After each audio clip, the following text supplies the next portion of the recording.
Siapa di antara kalian yang sudah telat pinjol selama 6 bulan dan sudah masuk Slack OJK? Oke, di sini saya akan bahas ya. Kita akan bahas nih tentang masalah kalian yang 6 bulan gagal bayar itu udah masuk Slack OJK. Sebenarnya berapa bulan sih bang masuk Slack OJK? Apakah sehari 2 hari gagal bayar ataukah sebulan 2 bulan? Begini penjelasannya. Oke, kita membahas tentang daftar hitam BI, BI checking. Apa sih yang terjadi jika Anda telat membayar tagihan pinjaman online selama 6 bulan? Ya. Nah, BI checking itu adalah sistem yang digunakan oleh Bank Indonesia untuk memantau perilaku pembayaran kredit konsumen atau nasabah perbankan. Nah, sistem ini mengumpulkan informasi dari lembaga keuangan atau membantu mereka menentukan apakah seorang dapat dipercaya untuk membayar kembali utang mereka tepat waktu. Nah, bagi pengguna layanan pinjaman online, khususnya yang telat membayar tagihan selama 6 bulan lewat, katanya kalian tuh bisa masuk daftar hitam. Jadi 6 bulan lewat, biasanya si pinjol ini melaporkan ke BI checking. Nah, ini berarti ini akan akan dipersulit untuk mengakses ke berbagai layanan pinjaman lain dan mungkin ke perbankan lah. Nah, jadi kalau masalah telat masih sebulan 2 bulan itu masih aman lah ya, gitu kan. 3 bulan masih aman. Kalau 6 bulan lewat, biasanya pinjol-pinjol ini melaporkan skor kredit kalian ke Slack OJK.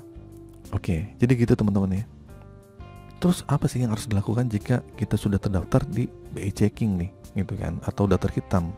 Yang pertama, ya udah pasti kalau kalian pengen menghapus, dibayar. Nggak ada kata lain selain dibayar ya. Bayar semua tagihan yang tertunda dan kurangi penggunaan pelayanan pinjaman online. Oke, itu nggak bisa. Sampai kapanpun BI checking itu akan ada dan ada kalau kalian nggak pernah bayar, dan nggak bakal terhapus kalau kalian nggak bayar ya, gitu. Terus setelah dihapus pun kalian setelah dilunasi kalian juga ajukan permohonan untuk penghapusan nama di daftar BI checking. Oke, terus selanjutnya penghapusan daftar nama BI checking bukanlah hal yang mudah nih. Anda perlu memperhatikan bukti bahwa Anda telah melunasi semua tagihan. Makanya kalau kalian sudah melunasi BI check di pinjol-pinjol itu, kalian minta bukti surat pelunasan ya, untuk mempermudah kalau kalian pengen ada urusan di mau ngajukan KPR atau mau ngajukan kredit motor atau rumah dan sebagainya.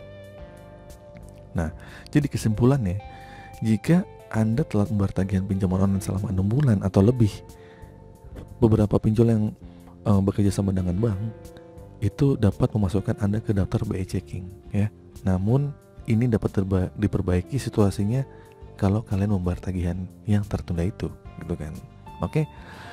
Jadi tapi beberapa ada juga peminjaman online yang tidak melaporkan Slack OJK-nya, tidak melaporkan.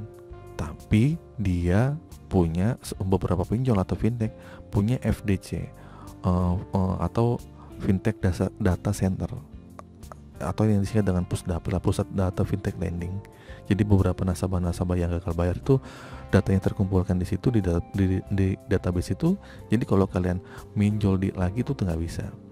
Tapi juga ada orang yang pinjol dan akhirnya dia gagal bayar, dia masih bisa mengajukan KUR, dia masih bisa mengajukan KPR, dia masih bisa mengajukan kredit motor. Nah, itu yang jadi masalah. Masalahnya mungkin untung-untungan ya, kalau misalnya kalian sudah gagal bayar tapi masih bisa mengajukan pinjaman di lembaga-lembaga keuangan lain. Oke, itu saja teman-teman video kali ini. Semoga video ini bermanfaat. Akhir kata, assalamualaikum warahmatullahi wabarakatuh.